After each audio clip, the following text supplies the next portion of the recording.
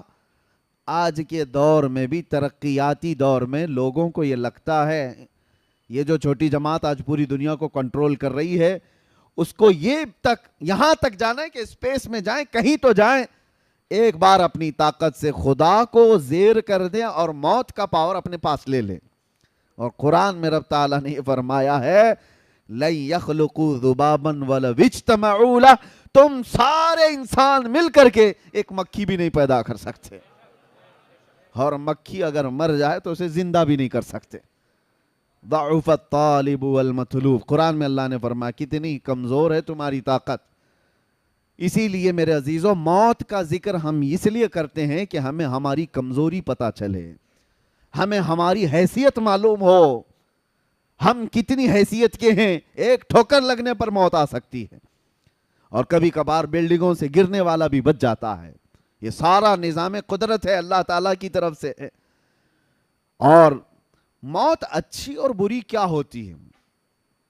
اچھی اور بری کیا ہے؟ مصلی پر امامت کرتے ہوئے موت آئی، بظاہر بہت اچھی موت ہے، اور اگر کوئی ایکسیڈنٹ میں مر گیا، 40 ٹکڑوں میں ہو گیا، بہت بری موت۔ لوگوں کے ذہن میں یہ کورونا میں مرنے والوں کو لوگ بیچارے یہی سمجھتے تھے کہ کیا موت ہے بیچاری، 4 لوگ اٹھا نہیں پاتے، ریپ کر دیتے ہیں پلاسٹک میں، اور 4 لوگوں کی نماز پہ اس کو تو دفن کر دیا جاتا ہے، ایسی موت ہے ویسی۔ نہ مرنے کے انداز کو دیکھ کر کے موت کو اچھی اور بری آپ کنسیڈر نہیں کر سکتے۔ ایک بات آپ کو میں بتاؤں، موت اچھی کون سی ہے اور بری کون سی ہے؟ اور جنازے دیکھ کر کے بھی نہیں۔ جنازے پھولوں سے سج جائیں، لد جائیں، ہزاروں کی بھیڑ ہو جائے، یہ بھی معیار نہیں، کسوٹی نہیں اچھی اور بری موت کا۔ اچھی اور بری موت کیا ہے؟ اگر غریب آدمی تنہا بھی مر گیا ہو، ایمان پہ مرا ہو تو سب سے اچھی موت ہے۔ عشق رسول پہ گیا ہے تو سب سے اچھی موت ہے، اور لاکھوں کی بھیڑ میں کفر پہ مرا ہے تو سب سے بری موت ہے۔ بھیڑ لاکھوں کی ہو اور کفر پہ موت آئی ہے تو وہ سب سے بری موت ہے۔ اور ایمان پہ مراؤ، ایکسیڈنٹ ہوا ہو، 40 ٹکڑوں میں بدل گیا ہو، اسے چیل کوے کھا گیا ہو، شیر کھا گیا ہو، آگ جلا دی ہو، پانی نے نگل لیا ہو، کچھ بھی ہوا ہو، ایمان پہ مرا ہے تو وہ اچھی ہی موت مرا ہے۔ یہ بات یاد رکھیں آپ، ایمان پہ مرا ہو، عشق رسول کے ساتھ گیا ہو، وہ اچھی موت ہے۔ اور باقی اگر ایمان نہیں تھا مرنے کے وقت، پھر چاہے جتنے جلسے جلوس ہو جائے اس کے، وہ کوئی اچھی موت نہیں۔ اسی طرح سے یہ بھی کہا گیا ہے مدینے میں مرنے کی تمنا سب کی ہوتی ہے، لیکن مدینے میں مرنے کے بعد جو فضیلت ہے مدینے میں مرنے والے کی، وہ ایمان کے ساتھ مرے تو فضیلت ہے، ورنہ منافقین کو جنت البقیع سے نکال کر پھینک دیا جاتا ہے۔ یہ بھی بات یاد رکھو آپ، ایمان کی حالت میں جو دنیا سے گیا اور مدینے میں مرا ہے، ارے اس کے کیا کہنے ہیں؟ ارے وہ قیامت کے دن مومنین کی شفاعت کرے گا۔ میرے آقا صلی اللہ تعالیٰ علیہ وسلم نے فرمایا جنت البقیع کے اس قبرستان سے 70,000 لوگ ایسے نکلیں گے قیامت کے دن جن میں سے ہر میت 70,000 کی شفاعت کرے گی۔ وہ فضیلت ہے ان کے لیے، لیکن وہ ایمان کے ساتھ گیا ہو، عشق رسول کے ساتھ گیا ہو۔ اور اسی لیے ہم تمنا بھی کرتے اللہ تعالیٰ اللہم ارزقنا شہادتاً فی سبیلک و موتاً فی بلد حبیبک، اے اللہ تیرے راستے میں ہمیں شہادت عطا فرما اور تیرے نبی کے شہر میں موت عطا فرما۔ اچھا، ایک صاحب نے مجھ سے سوال کیا تھا کہ شہادت کی بھی طلب کرتے ہیں اور موت مدینے میں بھی، تو اس کا مطلب ہے جنگ ہونا چاہیے مدینے میں؟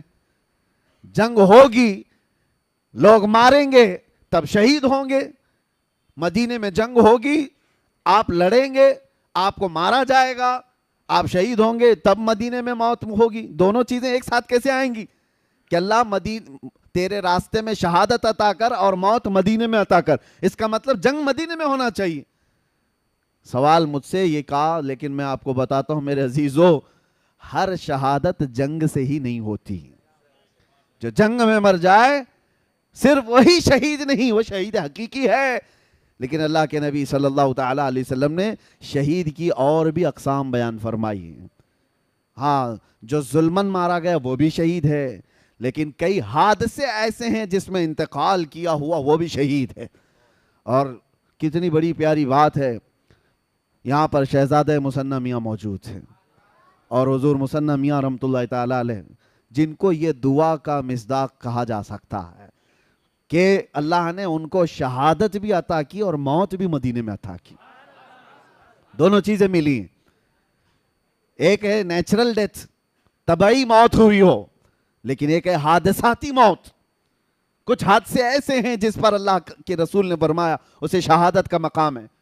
تو شہید بھی ہوا ہو مدینے میں اور مدینے میں موت بھی ملی ہو، یہ بہت کم لوگوں کو ملتا ہے، بہت ریئر ہے۔ اللہ تبارک و تعالیٰ وہ قسمت ہمیں عطا فرمائے۔ میرے عزیزو، موت کا تذکرہ میں صرف آپ کے سامنے اس لیے کر رہا ہوں کہ یہ کسی کو وقت نہیں دیتی، کسی کو مہلت نہیں دیتی۔ اسی لیے آپ یہ مت سمجھنا کہ عمر ہو جائے گی، بعد میں بچے جوان ہوں گے تو میں داڑھی رکھ لوں گا، نماز کا پابند بن جاؤں گا۔ ارے 17 سال کے جنازے نہیں جاتے ہیں کیا؟ 18 سال کے جوانوں کے جنازے نہیں دیکھتے؟ بچوں کے بھی جنازے جاتے ہیں۔ موت کی کوئی عمر نہیں ہے۔ ہاں، جس کو بڑھاپا مل گیا وہ نعمت ہے، سب کو نہیں ملتا بڑھاپا۔ جس کو بڑھاپا مل گیا اور وہ بھی اسلام پہ ملا ہے، اس کے لیے وہ نعمت ہے۔ بعض لوگ یہ کہتے ہیں نا، ارے بڈھا ہو گیا اب مسجد نہیں جائے گا تو اور کیا کرے گا، کام دھندا کیا ہے؟ تمہیں نہیں پتا ہر بوڑھا مسجد والا بھی نہیں ہوتا، اس کے لیے بھی فضل الہی ضروری ہے۔ ہر بوڑھا نہیں ہے مسجد کا۔ کتنے بوڑھے تو 80 سال کے ہو گئے ابھی روز بلیڈ مار رہے ہیں، ان کو ابھی جوان بننے کا شوق ہے روز۔ اور وہ بوڑھا جس کے بال سفید ہو گئے، حدیث پاک میں اللہ تعالیٰ فرماتا ہے، حدیث قدسی، اللہ فرماتا ہے ایسے بوڑھے کو عذاب دینے میں مجھے حیا آتی ہے، جس کا بڑھاپا اسلام پہ ہوا ہو۔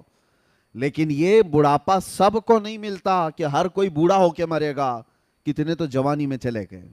قاری خورشید صاحب امامت کر رہے تھے، مشکل سے شاید ان کی 50 کے آس پاس کی عمر ہوگی، 48 سال کی عمر، جبکہ نظام یہ بتایا گیا 40 سال کے بعد جوانی شروع ہوتی پہلے۔ اور قرآن پاک میں جو اللہ تبارک و تعالیٰ نے فرمایا وَلَمَّا بَلَغَ أَشُدَّهُ، یعنی یہ جو شدت والی جوانی اس کو 40 سال کا گیا۔ آپ تمامی حضرات سے میں ایک بات یہ کہوں گا کہ موت کی کوئی عمر نہیں ہے، تو پھر کس بات کے انتظار میں ہو کہ کب کریں گے، کل کریں گے، پرسوں کریں گے؟ جو بات تمہیں بعد میں اچانک آنے والی ہے اس کے لیے پہلے سے تیار ہونا چاہیے۔ اپنے آپ کو اتنی اچھی حالت میں رکھو کہ کسی دن ملک الموت آئے تو ہاتھ پیر مار کر کے مہلت مانگنے والی نوبت نہ آئے کہ تھوڑا ٹائم مل جائے میں تسبیح پڑھ لوں، تھوڑا ٹائم مل جائے لوگوں کا کھایا ہوا واپس کر دوں، تھوڑا ٹائم مل جائے قضا نمازیں پوری کر لوں۔ ایسی حالت میں نہ آ جاؤ۔ اسی لیے ایک آپ کو میں بتا دوں، حدیث کا مفہوم ہے حاسبو قبل ان تحاسبو، اپنا حساب کمپلیٹ رکھو اس سے پہلے کہ تمہارا حساب پوچھا جائے. حساب اپنا کمپلیٹ رکھ لو اس سے پہلے کہ تمہارا حساب پوچھا جائے. اور موت سب کی ایک طرح کی بھی نہیں ہے. ایک بزرگ نے بڑی پیاری حکایت لکھی ہے کہ ایک بادشاہ سفر پر جا رہا تھا، شاہانہ کروفر ہے اور بہت سارے تفریح کے لیے نکلے ہوئی پوری جماعت ہے. اچانک راستے میں ایک فقیر آیا اور بادشاہ سے کہا بادشاہ سلامت، آپ سے مجھے کچھ بات کرنی ہے. بادشاہ نے کہا یہ میرے آرام کا وقت ہے، تفریح کا ہے، ابھی میں تو پکنک پہ جا رہا ہوں، کیا چاہیے تجھے بول. فقیر نے کہا نہیں، نیچے اتر آؤ بگی سے، آپ سے مجھے بات کرنی ہے. بادشاہ نے کہا بڑا بدتمیز فقیر ہے یہ، بادشاہ کو اس کی بگی سے اتار رہا ہے. تو اس نے فوراً حکم دیا وزیروں کو پکڑو اس فقیر کو. فقیر نے اپنا جبہ ہوا کیا، کھولا اور اس کے بعد بادشاہ کو کھینچ کر نیچے اتارا اور کہا پہچان مجھے، میں ملک الموت اسرائیل ہوں، میں ملک الموت اسرائیل ہوں. بادشاہ اب وہ کپ کپانے لگ گیا، پوچھا کہ آپ کیوں آئے؟ کہا میں کیوں آتا ہوں تمہیں پتا ہے، روح لینے آیا ہوں. کہا اسی وقت؟ کہا اسی وقت. کہا اتنا وقت دے دیں کہ میں واپس چلا جاؤں یہ سفر کو ختم کر کے اور اپنی سلطنت کے سارے کام بیٹے کو سپرد کر دوں گا. کہا اتنا ٹائم نہیں ہے تیرے پاس، میں بہت جلدی، ابھی وقت کافی کم بچا ہے. تو اس نے کہا اتنی مہلت دے دیجئے کہ بیوی سے بات کر لوں. کہا وہ بھی نہیں ہے. اس کو تھوڑی سی بھی مہلت نہیں دی گئی، اسی وقت اس کو گرا دیا گیا اور اس کی روح قبض کر لی گئی. جو شاہانہ کروفر کے ساتھ جا رہا تھا اس کو راستے میں اچانک ملک الموت نے روح نکال لی. تصویر کا ایک دوسرا رخ بھی ہے سیم. ایک عالم ربانی ہے پرہیزگار، وہ اپنے گھر سے جھولا لے کر سامان لینے کے لیے باہر جلدی جلدی جا رہے ہیں. عصر کا وقت ہو چکا ہے اور سامان خریدنے کے لیے جا رہے ہیں. راستے میں یہی فقیر آیا، کہا کہ حضور رک جائیے، تھوڑا کچھ بات کرنی ہے آپ سے مجھے.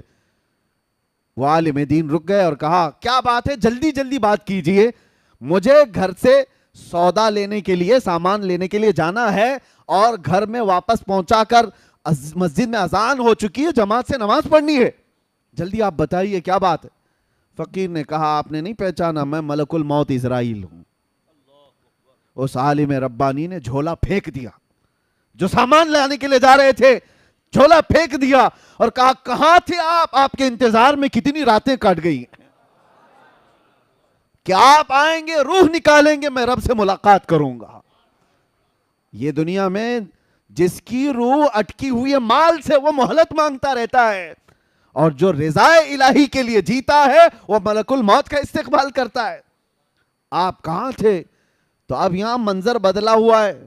ملک الموت نے کہا اتنی جلدی بھی کیا ہے آپ کو، آپ جائیے سامان خرید لائیے اور اپنے بچوں کو سامان دے دیجئے، گھر والوں کو کچھ وصیت کرنی ہے وہ بھی کر لیجئے. اس عالم ربانی نے کہا آپ کو جس کام کے لیے اللہ نے بھیجا وہ کیجئے آپ. میرے بچوں کا مالک اللہ ہے، وہ مسبب الاسباب ہے، جس نے مجھے کھلایا وہ میرے بچوں کو بھی کھلائے گا، میرا یقین ہے، آپ اپنا کام کیجئے. ملک الموت وہاں مہلت نہیں دینا چاہتے اور ادھر کہہ رہے ہیں کہ اور کچھ ہے تو آپ کر لیجئے کام. پھر اس عالم ربانی سے کہا کہ اور کوئی آپ کی خواہش ہے؟ اس عالم ربانی نے کہا اگر آپ اتنا وقت لے کر کے آئے ہیں پہلے سے، اتنی مہلت لے کر کے آئے ہیں پہلے سے، تو خواہش اتنی ہے گھر نہیں جاؤں گا، اللہ کے گھر جاؤں گا، جس وقت نماز پڑھ رہا ہوں سجدے کے عالم میں جاؤں، آپ روح نکال لیجیے. کیسی خواہش تھی. اور اس عالم ربانی کے ساتھ ان کی خواہش کا خیال کیا گیا، وہ مسجد میں نماز کے لیے گئے اور سجدہ ریز ہوئے، ان کی روح قبض کر لی گئی. یہ سب کے ساتھ نہیں ہے کہ ہر کوئی چاہے تو اس کے ساتھ ہو جائے، ان لوگوں کے ساتھ ہے جو اللہ کی رضا کے لیے جیتے تھے، دنیا میں اس کی رضا کے لیے جیتے تھے، تو موت بھی اللہ تعالیٰ ان کی پسند کے حساب سے لیتا ہے. یہی تو بات ہے میرے عزیزو. موسیٰ علیہ السلام کی موت کے سلسلے میں جو حدیث ملتی ہے وہ یوں ہی نہیں ہے. یہاں پر ایک عقیدہ بھی بتا کر کے جاؤں، تمہارا اور ہمارا جو دنیا سے جانے کا منظر ہے وہ الگ ہے، نبیوں کا مقام الگ ہے. نبیوں کی روح قبض کرنے سے پہلے ملک الموت اجازت لیتے تھے. تمہارے گھر میں اجازت نہیں لی جائے گی، ہاں انبیاء سے اجازت لی جاتی، لیکن وہ موسیٰ علیہ السلام کی روح قبض کرنے کا منظر تو بہت الگ ہی ہے۔ ملک الموت آئے تھے اور ان سے پوچھا کہ اللہ کے نبی موسیٰ، آپ کی روح قبض کرنے کے لیے اللہ نے مجھے بھیجا ہے۔ انہوں نے ایک تماچا لگا دیا، اور کہا جاتا ہے کس نے؟ موسیٰ پیغمبر نے ملک الموت کو، اور ان کی آنکھ باہر آئی۔ وہ واپس چلے گئے رب تعالیٰ کے حضور اور کہا اے اللہ تو نے کس کے پاس بھیجا؟ اس نے مار کر کے آنکھ باہر کر تھی۔ وہ پیغمبرانہ جلال تھا، کسی دوسرے کو کیا ملک الموت چھوڑ دیتے؟ اور کیا کسی کی ہمت تھی؟ یہاں یہ عقیدہ مجھے بتانا ہے، وہ خبیثوں کو سمجھنا چاہیے جو نبی کو اپنے برابر سمجھتے ہیں۔ کبھی آپ جو برابر کہتے ہیں بڑے بھائی کے طرح، ہماری طرح بشر تھے، تم بھی ملک الموت کو تھوڑا انگلی اٹھا کے دکھاؤ، پتا چلے گا تم کو کہاں پہنچا دیا جائے گا۔ وہ نبی کی شان ہے، اللہ اپنے محبوبوں کو یہ طاقت دیا ہوا ہے۔ اللہ تعالیٰ نے نہیں فرمایا کہ نظام میں خلل ہو گیا، نہیں، رب تعالیٰ نے فرمایا اے اسرائیل جاؤ دوبارہ اور ایک گھنے بالوں والا بکرا لے کر جاؤ، اور ان سے کہو کہ اس بکرے کے جسم پر ہاتھ رکھیں، ان کے ہاتھ کے نیچے جتنے بال آئیں گے اتنی عمر ان کی بڑھا دی جائے گی، اتنی زندگی ان کو دی جائے گی۔ دوبارہ اسرائیل آئے اور موسیٰ علیہ السلام کے پاس بکرا پیش کیا، کہا آپ اس پہ ہاتھ رکھیے، آپ کے ہاتھ کے نیچے جتنے بال آئیں گے اتنی عمر آپ کی بڑھا دی جائے گی۔ دوسرا کوئی ہو تو کہتا ہے نا کہ 1 سال بڑھ گیا تو چلے ٹھیک ہے، 10 سال بڑھ جائیں گے ٹھیک ہے۔ موسیٰ علیہ السلام نے کہا ہٹ جاؤ، میں رب سے بات کرتا ہوں۔ اللہ کریم سے آپ نے کلام کیا اور کہا اے اللہ جب اتنے سال بھی گزر جائیں تب کیا ہوگا؟ رب نے فرمایا موت آئے گی، اس لیے کہ میرا وعدہ ہے کل نفس ذائقۃ الموت، ہر جان والی چیز کو موت کا مزہ چکھنا ہے۔ موسیٰ علیہ السلام کو اللہ نے کیا فرمایا؟ موت تو آئے گی، جتنے سال بھی ہوں گزر جائیں موت آئے گی۔ تب موسیٰ علیہ السلام نے کہا جب موت آنا ہی ہے تو اب کیا تب کیا؟ پھر اسرائیل سے کہا کہ مجھے بیت المقدس کے قریب کر دو، زمین کو لپیٹ دیا گیا، آپ کو دم زدن میں بیت المقدس کے قریب کر دیا گیا۔ وہاں پر ایک قبر کھودی جا رہی تھی، اس میں حضرت موسیٰ علیہ السلام لیٹے اور کہا اسرائیل سے کہ اب میری روح قبض کر لو۔ یہ شان ہے نبیوں کی کہ ہر ایک کی موت اس طرح سے نہیں آتی ہے، کچھ موتیں وہ ہیں، اسی لیے موت میں بھی درجات ہیں، موت میں درجات ہیں۔ ایک حضرت عمر فاروق رضی اللہ تعالیٰ عنہ سے مروی یہ بات ہے، آپ سے پوچھا گیا موت کے آنے کے انداز الگ الگ ہیں؟ آپ نے کہا ہاں۔ کہا کیسے؟ کہا مومن کی روح اور کافر کی روح نکالنے میں فرق ہے، ایک کافر کی اور ایک بدبخت کی گنہگار کی روح ایسے نکالی جاتی ہے جیسے کانٹوں کی جھاڑی پر ریشم کا کپڑا ڈال کر کھینچو، ریشم کا کپڑا، سلک کا کپڑا ڈال کر کانٹوں کی جھاڑی پر جب کپڑا کھینچیں گے تو اس کے تار کس طرح نکلتے چلے جائیں گے، روح نکلنے کے وقت اس کو ایسا لگے گا ناخن سے اس کی روح نکالی جا رہی ہوگی، شدت کا درد ہوگا۔ اور پھر آپ سے پوچھا گیا مومن کی روح کیسے نکالی جاتی ہے؟ کہا ایسے جیسے میدے کے گندھے ہوئے آٹے میں بال پھنساؤ تو نکال لیا جاتا ہے، ایک بال گندھے ہوئے آٹے میں پھنسا ہو تو اس کو نکالنے میں کیا محسوس ہو، نہ بال کو پتہ چلے نہ آٹے کو پتہ چلے۔ تو آپ کے ہاتھ میں ہے کس طرح دنیا سے جانا چاہتے ہو۔ قرآن میں اللہ نے فرمایا ہے یا ایتھا النفس المطمئنہ ارجعی الی ربک راضیۃ مرضیہ فادخلی فی عبادی وادخلی جنتی۔ کچھ وہ لوگ ہیں جن کے مرنے سے پہلے ان کے کانوں میں یہ آواز آتی ہے اے پاکیزہ جان کے مالک آ جا اپنے رب کی طرف خوشی خوشی۔ اللہ فرماتا ہے میرے بندوں میں شامل ہو جا، میری جنت میں داخل ہو جا۔ اور حدیث پاک میں ہے کچھ گنہگار ایسے ہیں جن کے مرنے سے پہلے کانوں میں آواز آتی ہے یا ایتھا النفس الخبیثہ، اے برے جان کے مالک اخرجی من الجسد الخبیث، گندے جسم سے نکل جا۔ اللہ کا یہ حکم ہوتا ہے گندے جسم سے نکل جا اور میرے بندوں سے دور ہو جا، جہنم میں داخل ہو جا۔ اور وہ اس آواز سے ہی تڑپ جاتا ہے، چہرہ بدل جاتا ہے، موت کے وقت جو ڈر طاری ہو جاتا ہے۔ عزیزان گرامی وقار، موت کے وقت جو حالات آتے ہیں، قرآن کہتا ہے کہ اگر تم دیکھ لو نا فرشتوں کو کہ فرشتے کیسے مارتے ہیں، اور یضربون وجوہہم وادبارہم، ان کے پیچھے ان کی پیشانیوں پر مارتے ہیں روح نکالنے کے لیے، بہت شدت کا درد. اور کہا گیا سکرات کا وقت ایسا کہ مکھی بھی اگر اس کے جسم پر بیٹھے تو پہاڑ کی طرح لگتا ہے، اس کے لیے پانی کا ایک قطرہ ایک ندی کے برابر لگتا ہے. یہ موت کے انداز ہیں. میں گفتگو سمیٹتے ہوئے اب آپ کو بتاؤں میرے عزیزو، یہی بات امام اعظم ابو حنیفہ سے پوچھی گئی. اب یہ ہمارے ایمان کی بات کر رہا ہوں، توجہ، کیسے مرنا چاہتے ہو سن لو.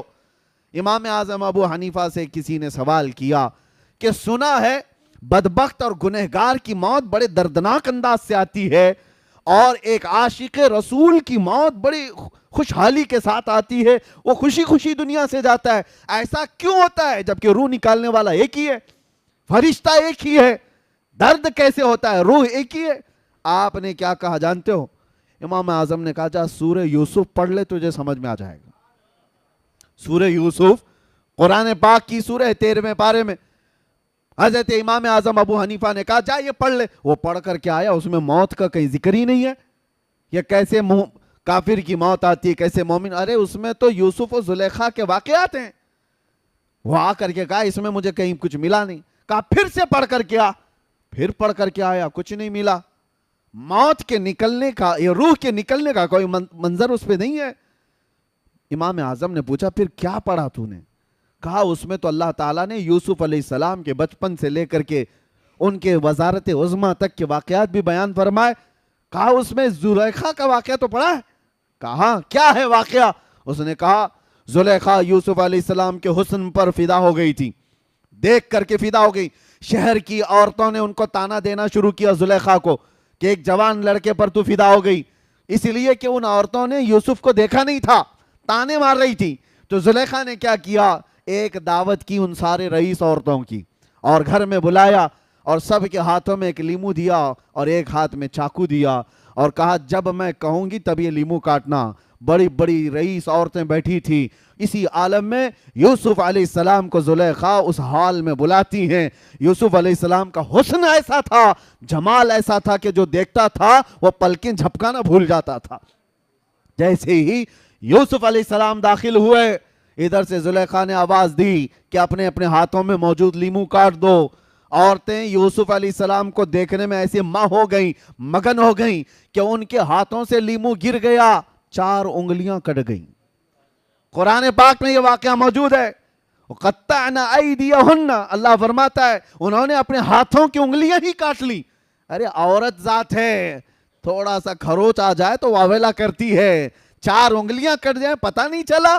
ہاں ایک کیفیت انسان پر آتی ہے جب وہ محویت کی کیفیت ہے، یعنی کسی میں گم ہو جاتا ہے تو کٹنے کا درد نہیں ہوتا، پتہ نہیں چلتا.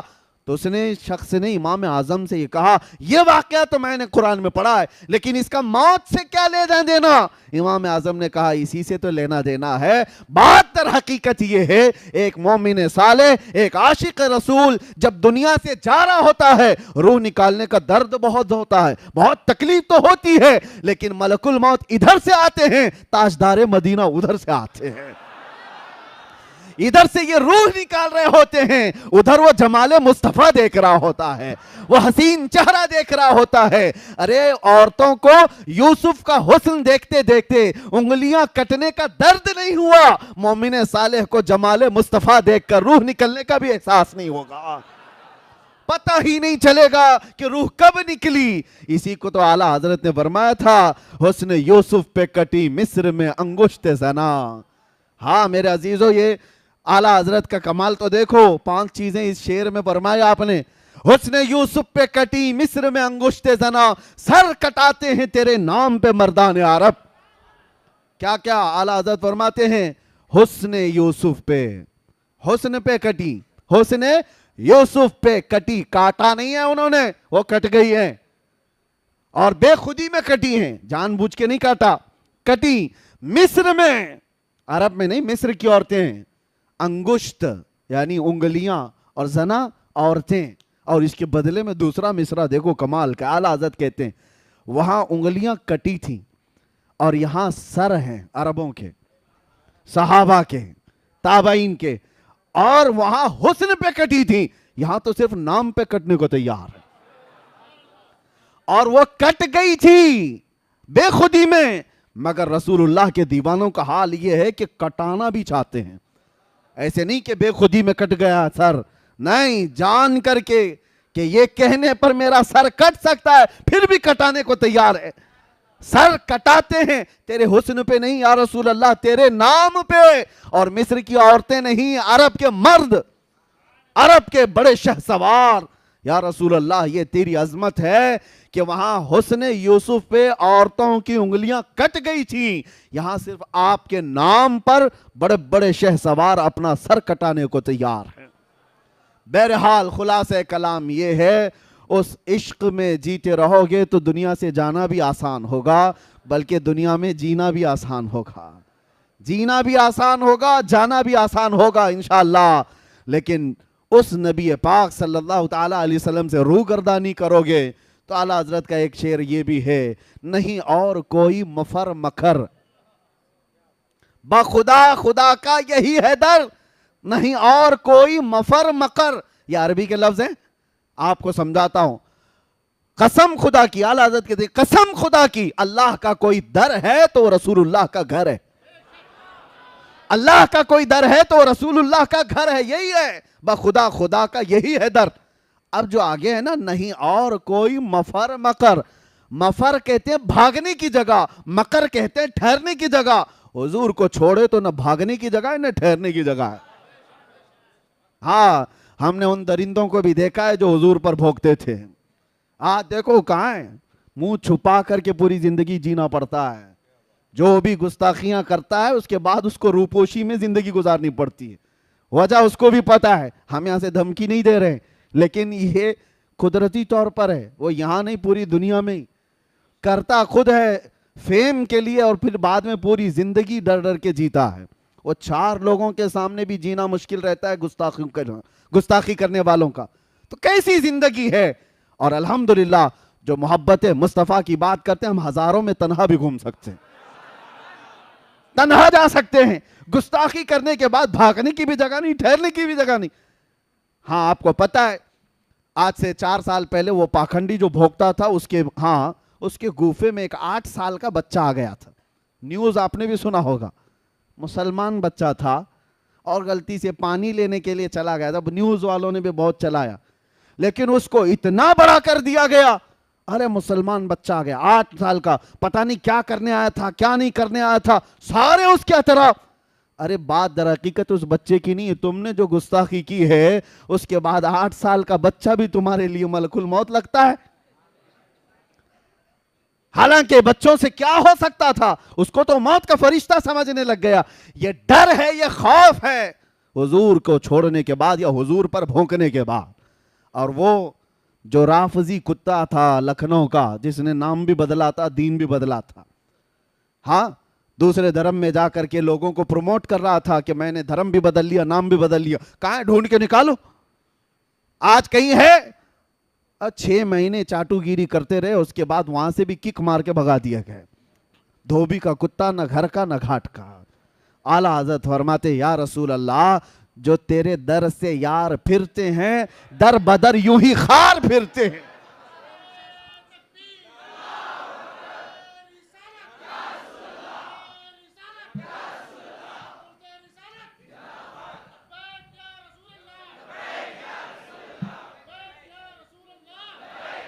یا رسول اللہ، جو تیرے در سے یار پھرتے ہیں در بدر یوں ہی خار پھرتے ہیں، اور جو ان کے در سے وابستہ ہوا اس کا حال تو یہ ہے کہ ہر زمانے نے دیکھا ہے، جب تک بکے نہ تھے تو کوئی پوچھتا نہ تھا۔ یا رسول اللہ، تم نے خرید کر ہمیں انمول کر دیا۔ ارے بلال وہ حبشہ کے رہنے والے، کالا رنگ تھا، اور کالے رنگ والوں کو لوگ غلام سمجھ کر کھینچتے تھے اور اپنی غلامی کرواتے بھی تھے، لیکن در مصطفیٰ سے وابستگی کے بعد بلال کا حال یہ ہے کہ ان کو اذان دینے کے لیے کعبے کے چھت پہ چڑھایا گیا، اور یہ بتایا گیا محبت مصطفیٰ میں جس نے زخم کھایا ہے کعبہ بھی اس کے قدموں کے نیچے آیا ہے، یہ بتایا گیا ہے دنیا کو۔ اور جو وابستہ ہوا ہے خاک کے ذروں کو میرے آقا نے ہمدوش سریا کر دیا. خود نہ تھے جو راہ پر اوروں کے ہادی بن گئے. یا رسول اللہ کیا نظر تھی آپ کی, مردوں کو مسیحا کر دیا, مردوں کو مسیحا کر دیا. یہ بات آپ سمجھ کر کے چلو. اس دار فانی میں جینا ہے تو میرے آقا سے وفا کر کے جیو, وفادار بن کر کے جیو, اور جینا بھی آسان ہوگا, جانا بھی آسان ہوگا. اور جب جانے کا وقت ہوگا تو میرے عزیزو وہ تمام تکالیف اور مصائب نہیں ہوں گے جو ہر میت کو پیش آتے ہیں. عاشق رسول کے متعلق کہا گیا ہے, اعلیٰ حضرت نے لکھا ہے کہ عرش پر دھومیں مچیں وہ مومن صالح ملا, فرش پہ ماتم اٹھا وہ طیب و طاہر گیا. اس کا حال یہ ہوتا ہے ملائکہ عرش کے اس کے آنے کی خوشیوں میں دھوم مچانے لگتے ہیں. محبت مصطفیٰ میں فنا رہنے والا وہ عاشق رسول آ رہا ہے. اور ادھر کیا ہوتا ہے, پوری روئے زمین اس کے جانے کے غم میں ماتم کنا ہے. سب کے دل محسوس کر رہ جاتے ہیں. زندگی گزارو تو ایسی زندگی گزارو کہ جس کے جانے کا غم پوری دنیا کو ہو اور ملائکہ کو اس کا استقبال ہو.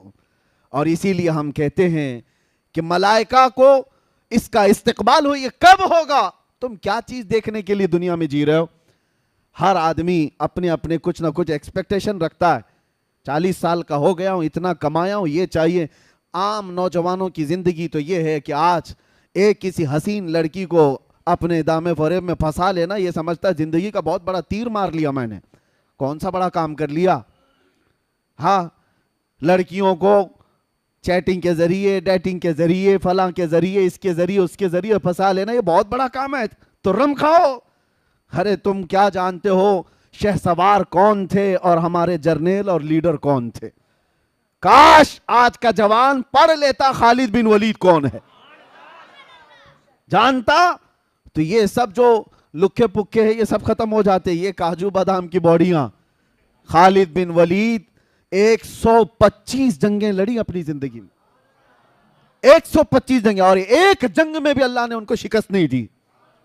اور جانتے ہو, اسی لیے میں ان کا ذکر کر رہا ہوں, خالد بن ولید جب لڑنے کے لیے جاتے تھے تو ان کے ہاتھ میں جو تلوار تھی وہ 35 کلو کی ہوتی تھی.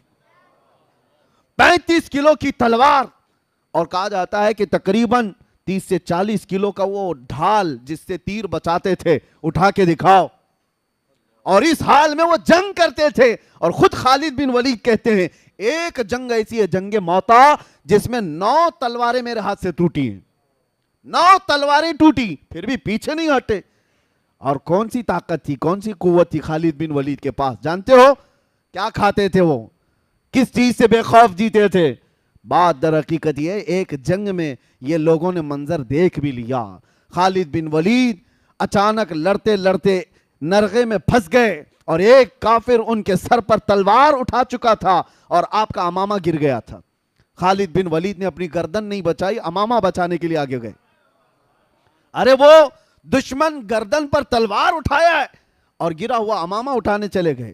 ان کا یقین کیسا تھا, گردن اس وقت تک نہیں کٹے گی جب تک مولا نہیں چاہے گا. امامہ اٹھا لیا, اپنا امامہ لے لیا. وہ سامنے دشمن جو کھڑا تھا وہ حیرت میں ہے. کہا ایک چھوٹا سپاہی بھی ایسی غلطی نہیں کرتا.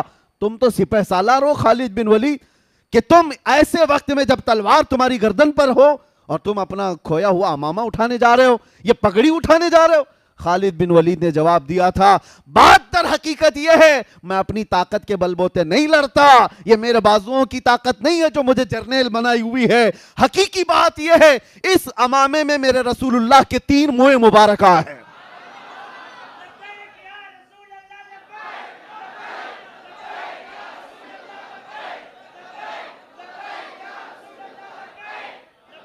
توجہ, خالد بن ولید کہتے ہیں اس امامے میں رسول اللہ کے 3 موئے مبارکہ ہیں, اور میرا یقین یہ ہے یہی برکت ہے جو مجھے ہر میدان میں فتح یاب کرتی ہے. ہاں, یہ ہے نسبت صحابہ کی, یہ ہے وفاداری جو انہیں طاقتور بنا رکھی تھی. اسی لیے میں نے کہا وفا کرو تو جینا بھی آسان ہے, جانا بھی آسان. اور بے وفائی میں یہاں گھٹ گھٹ کر کے مرتے رہو گے. اسی لیے میرے عزیزو آخری بات یہ ہے, اعلیٰ حضرت نے فرمایا زیادہ دیر انتظار مت کرو, اپنے آپ کو بدلنے، اپنے آپ کو توبہ کر کے صحیح راستے پر لانے کے لیے زیادہ دیر تک انتظار نہ کرو، آج لے ان کی پناہ، آج مدد مانگ ان سے، کل نہیں، آج لے ان کی پناہ، آج مدد مانگ ان سے، کل نہ مانیں گے قیامت میں اگر مان گیا، وہاں تو سب مانیں گے بڑے بڑے لوگ دیکھ کر کے، آج ہی مان لو میرے آقا کو۔ اب میں آپ سے ایک سوال پوچھتا ہوں، مجھے دل پہ ہاتھ رکھ کر کے بتاؤ، کائنات میں سب سے حسین چہرہ میرے آقا کا تھا یا نہیں؟ سب سے اعلیٰ اخلاق میرے نبی کے تھے یا نہیں؟ نبی کونین صلی اللہ تعالیٰ علیہ وسلم کی زندگی سب سے اعلیٰ تھی یا نہیں؟ ان کی حدیثیں سب سے سچی، ان کی زبان سب سے سچی، ان کے اخلاق سب سے سچے، ان کا حسن سب سے اعلیٰ۔ جس جماعت کے پاس ایسا رسول ہو، کسی دوسرے کو دیکھنے کی ضرورت ہی کیا ہے؟ تم ایرے غیرے نتھو کھیرے کے فین بنتے کیوں ہو؟ حیرت ہوتی ہے جب کبھی کوئی کہتا ہے کہ میں فلاں کا فین ہوں، اس کا فین ہوں۔ جھوٹے ہو آپ، تمامی حضرات جھوٹوں کے فین بنتے ہو، جبکہ تمہیں اللہ تعالیٰ نے بھیجا ہے یہاں پر تمہارے نبی کے لیے، اس کے نہیں بننا، اپنے نبی کے وفادار۔ ہمیں اس کائنات میں جینے کے لیے اللہ تعالیٰ نے بھیجا ہے، زندگی یہ نہیں کسی کے لیے، زندگی ہے نبی کی، زندگی ہے نبی کی، اور نہ سمجھ مرتے ہیں زندگی کے لیے، جینا مرنا ہے سب کچھ۔ ہاں اتنی بات یاد رکھو، جب ایسی زندگی گزارو گے نا، طلب کیا ہونی چاہیے؟ کیا تمہارے اسکرین پر ننگی تصویریں دیکھ کر رات گزارنے کی؟ کیا تم بے حیائیوں میں اپنے تنہائیاں گزارنے کی طلب رکھو گے؟ چھوڑ دو ان تمام چیزوں کو، اللہ دیکھ رہا ہے تمہاری تنہائیوں کو بھی، اور ان قریب موت آنے والی ہے، ان قریب آنے والی ہے۔ تم پردے کے ہلنے سے جب خوف کر جاتے ہو کہ کوئی دیکھ لے گا، ارے وہ اللہ خبیر و علیم و بصیر، ہر شے کو دیکھ رہا۔ یہ چیزیں دیکھنے کی طلب میں مت جیو، صرف جینا ہے تو یہ طلب رکھ کر کے جیو جو اعلیٰ حضرت کے شہزادے مفتی اعظم نے کہا تھا، کچھ ایسا کر دے میرے کردگار آنکھوں میں، ہمیشہ نقش رہے روئے یار آنکھوں میں۔ انہیں نہ دیکھا تو کس کام کی ہیں یہ آنکھیں، کہ دیکھنے کی ہے ساری بہار آنکھوں میں۔ حضور کو دیکھنے کی طلب لے کر کے جیو، اور پھر وہ وقت آ بھی جائے گا جب بار بار تم دروازہ کھٹکھٹاتے ہو تو دروازہ کھل ہی جاتا ہے، بار بار کسی کا دروازہ کھٹکھٹائے تو کھل ہی جاتا ہے۔ اور میرا رسول بڑا غیرت مند ہے، آتا ہے فقیروں پہ انہیں پیار کچھ ایسا، خود بھیک دیں اور خود کہیں منگتے کا بھلاؤ، روز طلب تو رکھو بارگاہ مصطفیٰ میں کچھ ایسا کر دو، اور پھر یہ طلب رکھو اور اتنا کہہ دو میرے آقا کی بارگاہ میں۔ یقین ہے نا حضور سنتے ہیں؟ یقین ہے حضور سنتے ہیں؟ تو پھر یہ کیوں نہیں کہتے یا رسول اللہ، سنا ہے آپ ہر عاشق کے گھر تشریف لاتے ہیں، سنا ہے آپ ہر عاشق کے گھر، ارے میرے گھر میں بھی ہو جائے چراغا، میرے دل میں بھی ہو جائے چراغا۔ جب یہ طلب لے کر جیو گے، ایک دن دروازہ کھلے گا، ایک دن رحمت کا دروازہ کھلے گا، اور نہ جانے وہ ہمارا گھر خوشبوؤں سے مہک جائے گا۔ اور پھر اس حال میں تمہاری موت آئے اور ہماری موت آئے تو کس شان سے آتی ہے پتہ ہے؟ کس شان سے؟ ہم نے پوچھا تھا بزرگوں سے کہ جب ہمارے جنازے جاتے ہیں تو ان کو سفید کپڑے عطر لگا کر خوشبوؤں میں ملوث اور اس کے ملبوس، اور اس کے اچھے کپڑوں میں ملبوس، سرما بھی لگائے، پھولوں سے سجائے، ارے یہ تو دولہے کے ساتھ ہوتا ہے، مردے کے ساتھ کیوں؟ مردہ ہے، مر گیا، اب اس کو کیا کپڑے، مٹی میں تو جا رہا ہے، عطر اس کو کیوں، تھوڑی دیر کے بعد تو بند ہونے والی ہے قبر، یہ سرما کیوں بند آنکھوں پر، اور یہ پھولوں سے سجا ہوا جنازہ کیوں جا رہا ہے، جیسے شادی میں جا رہا ہے؟ بزرگوں نے کہا بیٹا وہ آج زیارت مصطفیٰ کے لیے جا رہا ہے، آج جو ہمارا جنازہ جا رہا ہے، کسی سنی کی بات کر رہا ہوں، اس کی بات نہیں کر رہا جو مر گیا مردود نہ فاتحہ نہ درود، اسے کیا دیکھنا ہے، سنی کی بات کر رہا ہوں۔ وہ جنازہ جاتا ہے تو بڑی شان سے جاتا ہے، اسی لیے ہمارے بزرگوں نے یہ رواج رکھا تھا، لوگ دیکھ کر کے حش کریں آج کی رات یہ میرے مصطفیٰ کی زیارت کے لیے جا رہا ہے۔ ہاں یہی ہے شب گور بھی اسی گل سے ملاقات کی رات، ہاں اسی گل سے ملاقات کی رات۔ اور جب قبر میں جائیں گے ہوگا کیا؟ منکر نکیر کو آنا ہے، نیلی آنکھوں والے کالے چہرے والے زمین کو دانتوں سے نکالتے ہوئے آئیں گے اور جھنجھوڑ کر کے اٹھا کر سوالات پوچھیں گے، بتا تیرا رب کون ہے، بتا تیرا دین کیا ہے، اور پھر تیسرا سوال وہی ہے جو سب پھنستے ہیں اکثر، حضور کو دکھا کر کے ان کے بارے میں کیا کہتا تھا. بات یہی ہے. بہت سارے تو جواب دے دیں گے میرا رب اللہ ہے، میرا دین اسلام ہے، لیکن فرشتے سوال میں وہاں پر چینجنگ کر دیتے ہیں. آپ کو پتا ہے فرشتے پہلے 2 سوال میں پوچھتے ہیں تیرا رب کون ہے، تو کیا جواب ہوگا؟ میرا رب. سوال پر توجہ رکھو، لفظ پر، کون ہے. وہ یہ نہیں پوچھ رہے کون تھا، یہ پوچھتے ہیں کون ہے. اور دوسرا سوال بھی فرشتے کہتے ہیں تیرا دین کیا ہے. فرشتے یہ نہیں پوچھتے تیرا دین کیا تھا، کیا پوچھتے ہیں تیرا دین کیا ہے، وہ کہتا ہے اسلام. لیکن تیسرے سوال میں فرشتے چینج کر جاتے ہیں.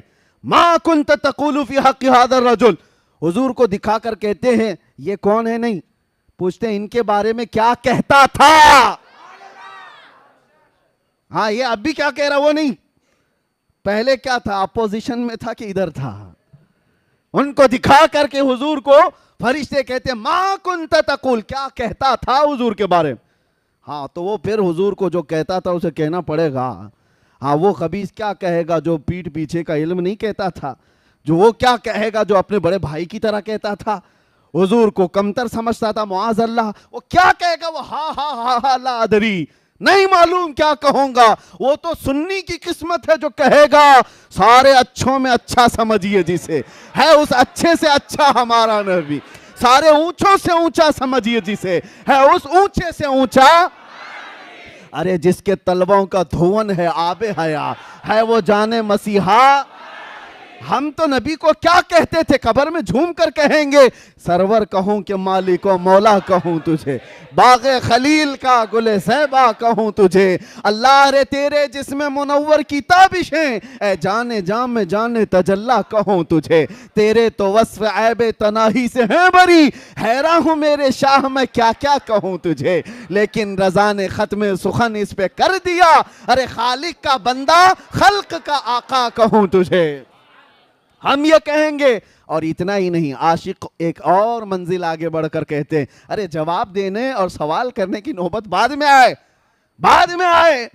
ایک وہ عاشق ہے جو ایک منزل اور آگے ہے. وہ منکر نکیر سے کیا کہتا ہے پتا ہے، اب تو پائے ناز سے، اب تو پائے ناز سے اے فرشتوں کیوں اٹھوں، ارے مر کے پہنچا ہوں یہاں اس دل ربا کے واسطے. اس دل ربا کے واسطے مجھے آنے کے لیے، انہیں دیکھنے کے لیے مرنا پڑا ہے. تم سوال جواب پہ لگے ہو، ان کے لیے تو مرا ہوں. اسی لیے بس اب گفتگو ختم کرتے ہیں. ہماری کل کائنات، ہمارا کل سرمایہ، ہماری زندگی، ہمارا متاع حیات، سب کچھ جان مصطفیٰ ہے، جان کائنات ہے. وہ پروردگار کے محبوب ہیں جس کے لیے اللہ تعالیٰ نے ہمیں اس جیتی جاگتی دنیا میں بھیجا ہے.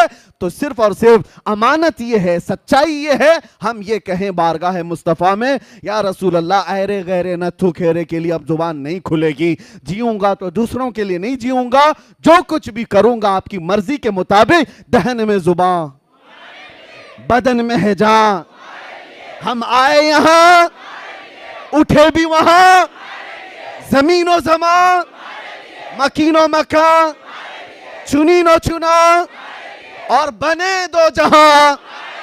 لبیک یا رسول اللہ، لبیک یا رسول اللہ.